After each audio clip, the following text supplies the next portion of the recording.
Left hook, right hand, left uppercut by Figueroa. As the partisan crowd rallies behind, it's Texan.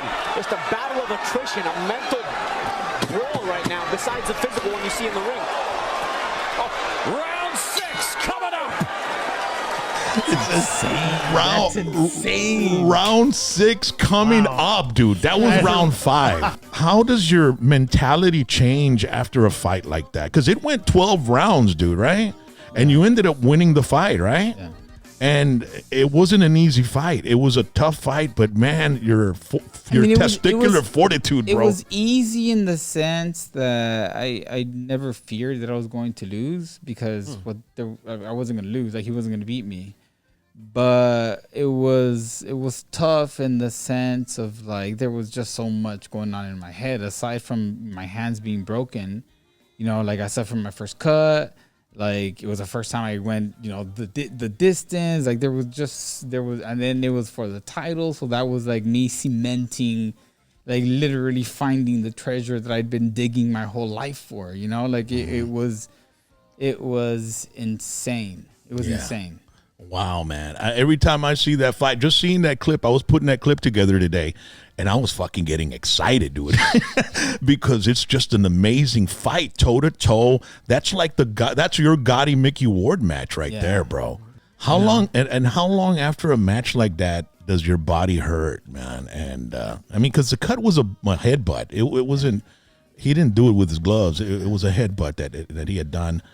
But I can imagine with all the body shots that you took and you gave him, both of you guys must have been in pain for a couple of days. How long, what's the usual time that a boxer takes to heal, you know, and not feel any more pain when they cough or they you know, laugh, you know? Like, after that one, it was at least a week that I was, like, bedridden. It was just like I was so sore. I was so in pain. My hands, like I said, both of my hands were broken. Like, I mean, the day after we went out for breakfast and all that, but once we got back to the valley and home, it was just like, dude, straight to bed and just rest, not move as long as possible. Look up the fight, ladies and gentlemen. It's on YouTube. It's Omar Panterita Figueroa versus Japan's Nihito Arakawa. Out of all those fights, this one's probably the one that's the one that really, really you're very proud of, right? I mean, the one against Nihito.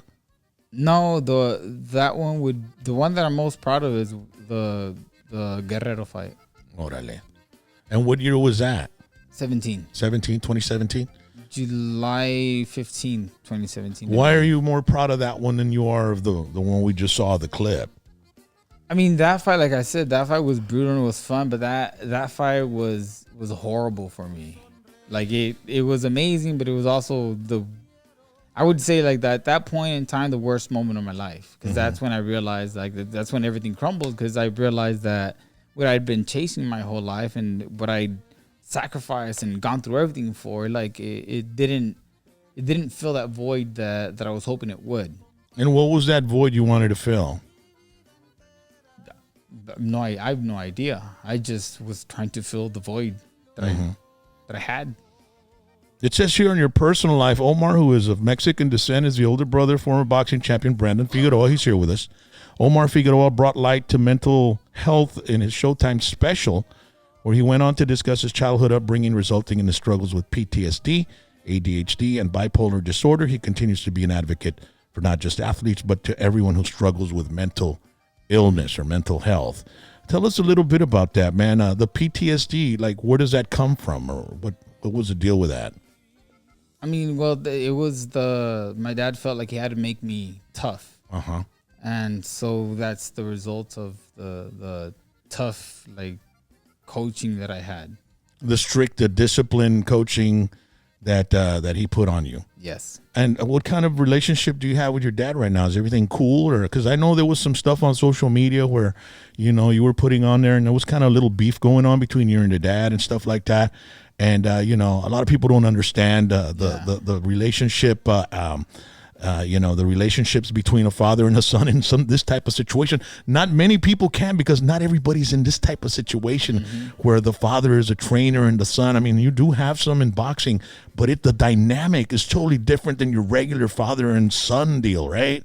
Yeah, because, I mean, you don't play boxing. So you know, like as a father, having to watch your son go through some of the stuff that we put ourselves through, you know, like whether it be in sparring or when we're cutting weight and, you know, we're having a horrible time, or we get our asses kicked in sparring, or, you know, anything, or we're injured or we get sick, or some speed bump that, you know, like it just comes and shakes everything up, and you know, you just have to adapt and keep going. When you were having that beef with your dad on social media and stuff, was it part of the reason? Was the reasoning part of because of you felt he pushed you too hard as a child, or? I don't know, like what he did it was a lot.